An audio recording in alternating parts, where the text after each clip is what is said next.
Halo semuanya, perkenalkan nama saya Adriana Kinanti. Jadi pada kesempatan kali ini saya akan memaparkan materi dengan tema komunikasi, pesan nonverbal dan juga komunikasi efektif sebagai salah satu penilaian UTS mata kuliah pengantar komunikasi digital di Universitas Cyber Asia. Nah, jadi yang pertama kita masuk pada pengertian komunikasi.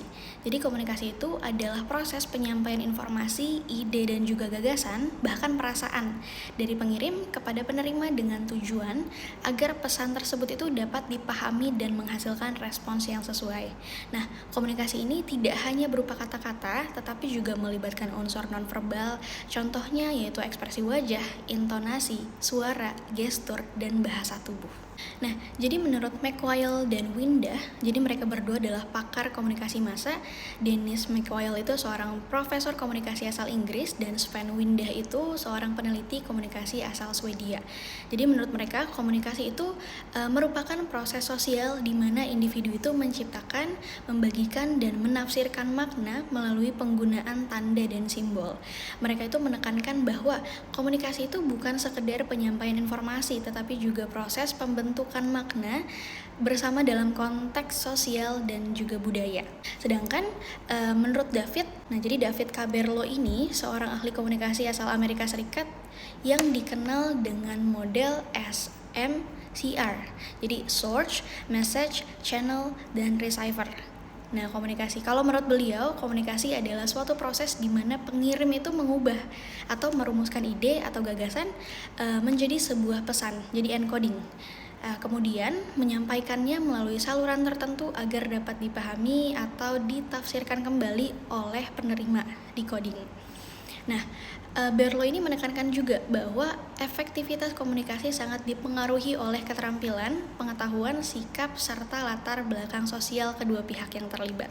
Nah, sekarang kita bahas contoh komunikasi yang dapat kita lihat dalam kehidupan sehari-hari. Misalnya, yang pertama yaitu dosen itu menjelaskan materi melalui Zoom ya, lalu mahasiswa merespon melalui chat.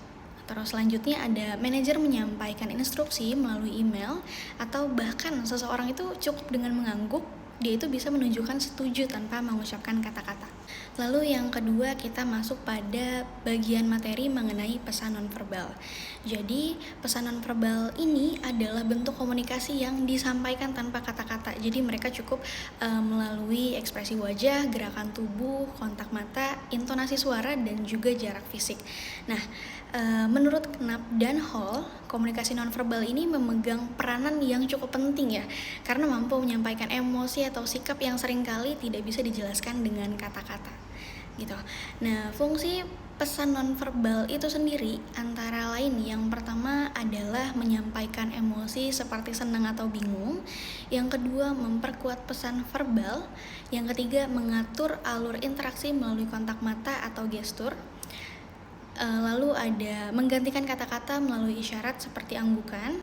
Selanjutnya ada meningkatkan kredibilitas dan profesionalisme. Kita lanjut lagi di poin yang ketiga, yaitu mengenai komunikasi yang baik dan efektif. Jadi komunikasi efektif itu adalah komunikasi yang mampu mencapai tujuan di mana pesan ini dapat dipahami oleh penerima sesuai dengan maksud pengirim. Nah, di sini Robbins dan Judge menyebutkan bahwa komunikasi efektif harus memiliki kejelasan pesan, kesesuaian antara verbal dan nonverbal, interaksi dua arah, serta menghasilkan respons yang diharapkan. Nah, jadi dalam konteks pembelajaran jarak jauh, pesan nonverbal itu sebetulnya tetap memainkan peran penting meskipun interaksinya itu dilakukan melalui layar. Unsur-unsur nonverbal itu sebetulnya dapat membantu memperjelas pesan dan meningkatkan keterlibatan mahasiswa. Misalnya, gestur tangan dan ekspresi wajah dosen itu sebetulnya mampu memperkuat penjelasan materi ya, sehingga mahasiswa itu lebih mudah memahami poin-poin penting.